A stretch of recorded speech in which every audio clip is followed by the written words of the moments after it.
Good afternoon, happy Monday, and welcome to Power Talk. I am your host, Jean Adrienne, and I am delighted that you've chosen to spend some time on this Monday with me. I've got a very special guest joining me today. Her name is Simran Singh. She is a dear friend of mine. We've known each other for eons and lifetimes and all of that kind of cool stuff, and I am so thrilled that you are here with me today, Simmy. Oh, it's wonderful to be with you, Jean, always.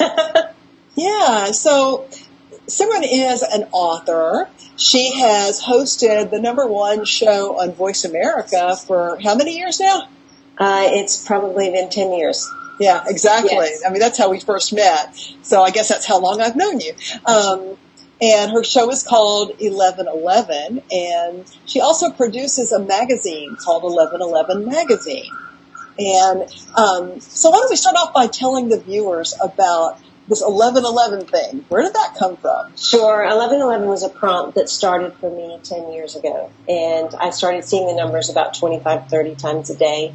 I had a point in my life where I was really asking questions, asking for guidance, asking if there was more out there. And it just started showing up. And I received guidance to move forward on a path of sharing spirituality and life enhancement and oneness and the expressions of love. Through self-healing first and then global healing that followed. Yeah, and we've been on similar paths, I guess parallel paths, for Yes. many years. And always we seem to, we might diverge for a while, we come back together, and your messages are so strong, so profound, and so deep. And your first book was called Conversations with the Universe, right? Yes, Conversations with the Universe was about the signs and symbols and synchronicities that show up to guide us every step of the way. We're all getting them. We get conversations all the time. You know that. You talk about that yourself. Oh, yeah. And it was interesting to find out how many ways the universe was speaking to me. It started as the 1111. But as I asked to be shown, what are all the different ways that we are talked to? And I started to discover that it's really in everything. It's in the ordinary. It is in the mundane. It is in absolutely everything that surrounds us. But we kind of walk through life without realizing that all of those things are significant in their own way. And if we started listening to the various signs and symbols in our lives, we're actually being spoken to in large volumes, paragraphs. We are getting the guidance and the answers that we need on an ongoing basis. And it's about centering and getting inside and really having that conversation with life and understanding that we are co-creating with life and it is guiding us every step of the way. Yeah, and I think that it's so easy for us to get, hypnotized by the mundane. And we just think that a bird is just a bird, or a thing on a digital clock is just a thing on the digital clock telling us what time it is. And so we get lulled into a sense of complacency, or I have in the past gotten lulled into a sense of complacency by those simple things that were trying to wake me up and show me something so much more profound. Well, the fascinating thing is I think most people do continuously ask for or pray for answers. They're always looking for something. They're wanting a sign when it's right around us all the time. So it's like we're reaching and calling, but we're not picking up the phone. Yeah. And that's the fascinating thing, because if we simply would become more present, if we simply would know that everything is part of the divine plan, that everything has its own significance and meaning, and we've attracted it into our lives regardless of what it is, then all of a sudden we'll realize how supported we truly are. Yeah, and I think that perhaps, for sure that everybody's got their own path. It's a unique path. And some of us are called to serve. Some of us are called to be. And that's okay. I mean, it just kind of is what it is. But the one thing that I've noticed over time is that if the signs and the symbols are being presented to me and I'm not paying attention, pretty soon the universe gets the 2x4 and I get whacked upside down. Yes, yeah, I say that things come in pebble, rock, and boulder size. And so if we don't pay attention to the pebbles, we'll get that rock. And if we don't pay attention to the rocks, then the boulder will most definitely come our way. And it's loving. It may not look like something that we want, and it may not feel the best at times, But in the universe's infinite wisdom and in its unconditional love, sometimes the most challenging, difficult, and even traumatic experiences, both personally and that we see in the world, are actually, unconditionally loving ways to redirect us and rebalance and guide us. Yes. Absolutely. Yes, definitely. Absolutely. Do you believe that there's a divine plan that's in place for the whole of creation, but in particular for us individually? That's the question that I would say to ask all the listeners the statement to say is you either believe in a divine plan or you don't. If you don't, then everything is random and you really don't have any control and you're kind of in a crapshoot. If you do believe in a divine plan, then everything is a miracle. Everything is beautiful. Everything is actually for good. And that is the philosophy I ascribe to. I do believe that everything, no matter what it looks like, is part of the good and part of the balancing that we're here to experience. Yeah, and I'm with you on that one. In fact, I just put out a newsletter a couple of hours ago, and the blog was called Destiny or Chance. And I think that's a choice that we each have to make. Are we going to follow the signs towards our destiny, or are we just going to throw it off as just a coinky-dink? Yes. And, even that in that respect, I'm in the process of writing my next books. And even in that respect, destiny in itself, it's already planned. We're watching a movie that has already been played. And we're living out a script that has already been designed. And so we can pretend that we have all this control in the world and that we have free will. My personal belief is that the free will was the choice to come. Yes. To experience, that the free will is not necessarily here, that all those things that we partake in, all those things that happen to us, were actually part of our divine plan. And so to look at anything in our life as a mistake or as a wrong step or as a wrongdoing, it kind of goes against the whole idea of the divine plan, because it was orchestrated in that way for a specific purpose, not just for us, but for the people around us, for the globe around us. We all are a special piece of this divine puzzle. Yeah, I think we need to underline for some of the viewers who might not have heard this kind of talk before that we're not puppets in this divine plan. We wrote that plan before we came in. Yes, absolutely. Absolutely. Yeah. So, there's no one to blame but ourselves, and blame doesn't do any good anyway. And it's time for all of us to take responsibility for the script we wrote, right? Well, the ultimate, goal for each one of us as we're here is love and forgiveness. And when we can forgive ourselves for the very creations that we made, we ultimately find a union and a communion with life that is so different than the struggle or the hardship or the regret or the guilt or shame that so many people carry around and live with. And when we can release all of those things, we actually release a lot of other things. We release illness, we release lack, we release limitation.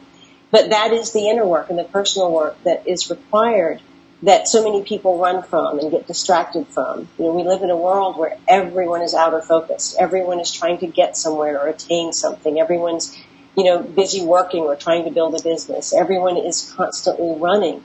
And if more time were taken to step back and to actually witness life instead, we begin to create space for something else to come in.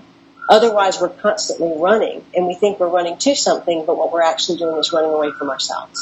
Yeah, exactly. And the other piece of this is that, we did craft a plan, but because it is our plan, at any point in time, we can change it. We're not only the writer of our play, but we're the producer and the director, and we have that ability to make changes, to pull out our pencil and erase things and write in new stuff if we want to. Well, the beauty is it is such an organic and incredible adventure, and everything that, falls in our path, it really is for us to experience. We are here as experiencing itself. We're not on a journey, we are the journey. And it's time to stop and slow down and experience every single piece as the journey rather than trying to get to some destination.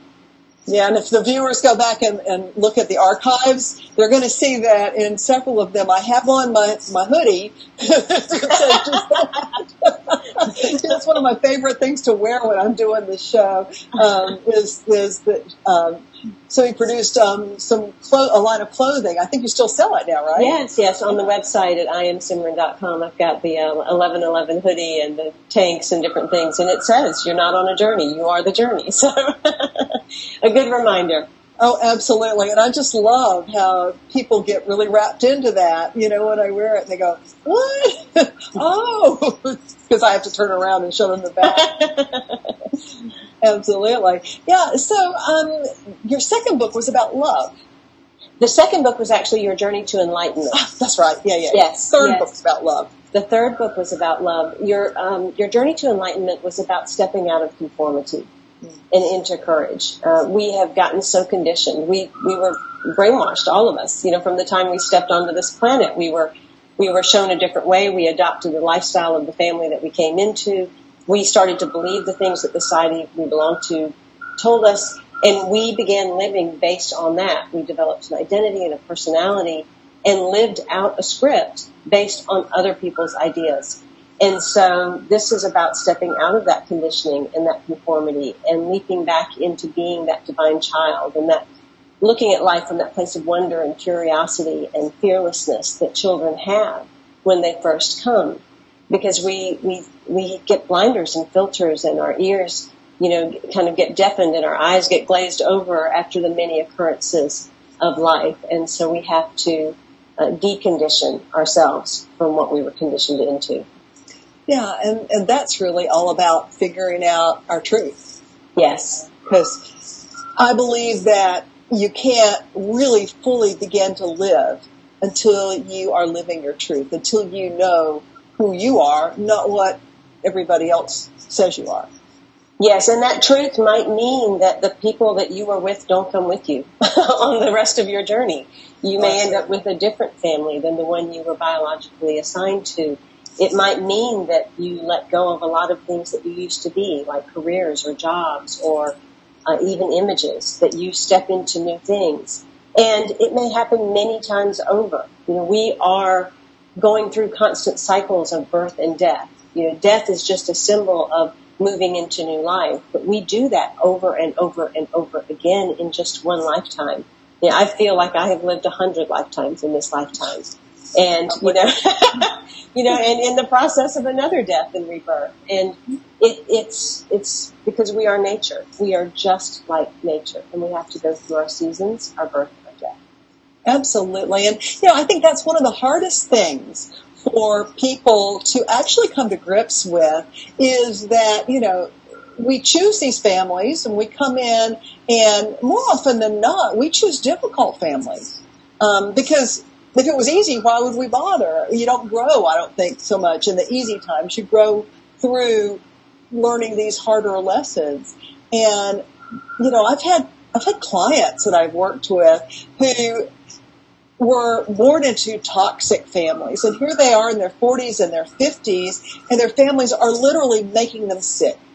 And, you know, and they come to me for clearing and for support and trying to heal and this, that, and the other. And, you know, I'm thinking of one client in particular that I've told this person, you know, you've got to leave them. You need to cut this off because it's killing you. Well, and it's our attachments that are making us sick. It's not really even the other people. It's our attachment to the other people. It's our attachment to how they treat us. It's our attachment to the story that we have or have made up from our past. And so once we let go of our attachments, then all of a sudden so many other things can happen for us. But so often, I mean, the people, the guilt around, but it's my mother. I can't abandon my mother. You know, and like, honey, she's sucking the life out of you, you know? So you need to make a choice. Is it going to be your loyalty to her or your loyalty to yourself? Yes. And that's a hard decision to make for many people. It is a hard decision. That was why I wrote Your Journey to Love. You know, and it was interesting that became the third book in the series, the first trilogy that I wrote, because so often we don't realize the many levels and layers of love. And that particular book actually was written 4 times before it actually reached the final piece, because love happens in those cycles. You learn, you think you're loving yourself, and then you hit up against something, you realize, oh, I wasn't really loving myself. There's still more to do. And it is a lifelong project. We're each here to truly keep stepping into deeper layers of love and ultimately embrace that shadow, ultimately embrace that wounded child, ultimately embrace the God within. We have to marry the 3 of those and bring those together within us. And then we're living an aligned life where we can truly create the love that we want. Yeah, and, I think you and I were chatting this morning, and I think you and I both, like many people out there, are in a process right now where everything's fluid. I don't really know quite where I'm headed. I feel pregnant, and I'm way too old for that. But I feel like something is birthing, and I don't know what it is. Do you relate to that at all? I very much do, and fortunately, due to circumstances over the past few years, I've been able to slow down enough and step away from that mass consciousness of constantly staying busy and stepping back into opening to what you're calling that pregnancy, opening to that space to allow something new to come in. And a lot of people don't realize that you have to really sit in that, because impulses will come up, ideas will come up, and you'll think, oh, I've got to run, because you're conditioned into, I've got to go do that right now because I've just had the idea.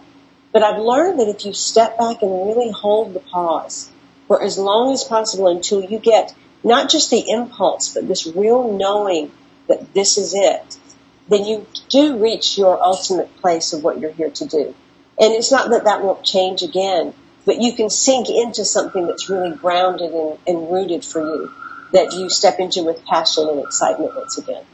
Exactly. And one of the things that I have found personally is that when I do grab an idea and run with it before it's completely gestated, let's just use this pregnancy metaphor, that what ends up is that I end up with a creation, but I've settled for so much less than what it could have been had I actually let it come to full term. Yes. And I think that's because we're so caught up in time. We think when something happens, I don't have enough time, I need to get it done. But in actuality, we have to line up with the correct timing of something to occur. Uh-oh. I think we've lost. We can't push it. Just like a baby birthing out of the womb, we can't just push a baby out at 3 months because we have the idea, oh my goodness, I'm pregnant. We have to allow it to come in the correct time.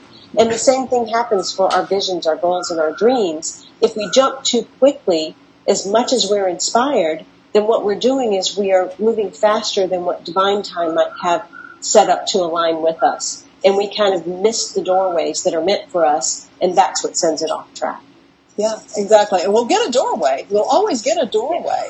It just might not be the highest value doorway. Exactly. It's like, was that the old TV show, Let's Make a Deal? What's behind door number 1, door number 2, door number 3? Exactly. Yes. Yeah. And, so the thing that I told everybody we were going to be talking about today is about living life to the fullest. So do you have some suggestions for viewers that would help them to understand how to watch the signs and how to move into the most fun life? Because I think that's really what it's all about, is get to that fun life, that joy space. Yes. I think the first step is really understanding what is it that fulfills me. And most people, if you ask them that, they're not quite going to know. It's just like asking the question of, what do you like to do for fun? Oftentimes that will stop a person in their tracks because they'll go, fun? What is that? So I'm not going to go to work. That's right. So we have to understand what it is that fulfills us. What is fun? What do we truly want out of life? And oftentimes we'll find it's not the materialistic things that come up, or it's not the form that comes up when we start to consider that. It's more of an essence. We want beauty, or we want community, or we want love, or we want joy. We're going to step into essences that we want. So once we understand, okay, those are the things that I want to experience, then it's about looking at life. Well, are the things that I'm doing right now fulfilling those essences? And if they're not fulfilling those essences, then it's the process of cutting things out of life. It's the process of deconditioning your life and deconditioning yourself. Because as you decondition your life and cut things out, all of the emotions are going to start to come up because you have space now to feel them. And to understand where those emotions are coming from, that what identity is really living out that life, you have the ability then to say, okay, that's not really who I am. What is the identity that I am going to step into? Who is it I'm going to be that lives a fulfilled life versus the one that lives in the shadows or the doubts or the excuses or the it's not time, I don't have the money, or I can't do this. And we are able to then start stepping into that fulfilling life. Yeah, and we don't, I think, really ever know what that's going to look like until we get there. Because again, I think if you get attached to what you think it might look like, you end up selling yourself short, just like going for door number 2. Yes, it's not going to look like anything you've ever dreamed. You probably can't even fathom it. Yeah. You're truly stepping into the life of your fulfillment. Because the vision that you're looking from is from that old person. And the old person can't create a new life. And so if you can stay open and stay organic and stay cognizant of, what are the things I'm starting to feel that feel like fear or anxiety? Or what are the things I'm starting to feel that feel like joy or excitement, or the things that I was seeking to fulfill? Then all of a sudden you begin to realize that you're on a bridge and you're crossing a bridge. And that bridge takes a little bit of time because just like the snake's shedding its skin, that old skin of yours is starting to rub off. And then that new person is starting to emerge. And by the time you cross that bridge, you'll have someone that's completely brand new that you don't recognize, nor does anyone else recognize. And it's the way to live a life of aliveness, because then every single life is lived from fresh eyes. Every single day is lived from fresh eyes. Yeah, and it kind of reminds me of the old Grimm fairy tale of Hansel and Gretel. And the one thing that I continually try to do in my life is to follow the little breadcrumbs of my joy line. If it's leading me in the direction of joy, then I'm probably going in the right direction. Yes. And somewhere along the way, before I ever came in, I left that trail. Yes. Yes. It's really no different than driving a car. If you're moving towards empty, then you're going in the wrong direction. You're going to stall out. If you are moving towards full, if you have a full tank always, then you're going in the direction that you're supposed to go. Yeah, absolutely. Yeah. So you're writing another trilogy? I am writing another trilogy, and I'm looking forward to completing it this summer. And it feels very exciting to me. It feels like the manual that we should have each come in with as a baby to tell us how to live life. It's got all the answers. You don't do anything small, honey. And so, like one book, you do them 3 at a time. I love it. Well, we are multidimensional, and this next trilogy is a multidimensional experience, just like we are. Yeah, and I think people tend to forget that. They think that in order to create something, that I've got to sit there with my pencil and my paper and struggle with it, when we've got aspects in hundreds of dimensions that are very competent in all kinds of things, and you can set one of your aspects loose right in that book, and before you know it, she's finished that one, and you've got another one working on the second one, and yet a third person working on the third one. Exactly. Yeah. So that's way cool. That is way cool. So, how can people find out more about Simran? Sure. My website is iamsimran.com, iamsimran.com. And on there I've got, free things like the radio shows and the magazine everyone can access. And then I also have my books and CDs, and I am getting back out and speaking again and doing shows and things like that. So whatever is, what someone wants, it's on the website. They just have to go there and figure it out. That is fantastic, and I just so treasure you as my friend, and I want everybody to get to know you and find your stuff. So listeners, go check out IamSimran.com and get to know her and the wisdom that she has laid out for us in her books. And she's got some amazing meditations. So go check it out. And thank you so much, Simi, for coming today, because this is a pleasure always to get to see you. Oh, it's always wonderful, Jean. I love everything that you do, and I applaud your books and your shows, and just your entire life's work has been an incredible asset to this earth. As yours has. And viewers, next week my guest is going to be Kelly Kucha, and she is a reinventor. So we're going to learn about how to reinvent ourselves for success. I'm very excited about that. Since I'm feeling pregnant, I want to know how to go on and give the birth. So this has been a great show. Thanks so much, Simran. Thank you for having me. And viewers, remember, until next time, people who take responsibility for their lives create the reality they desire. I love you all. Ciao.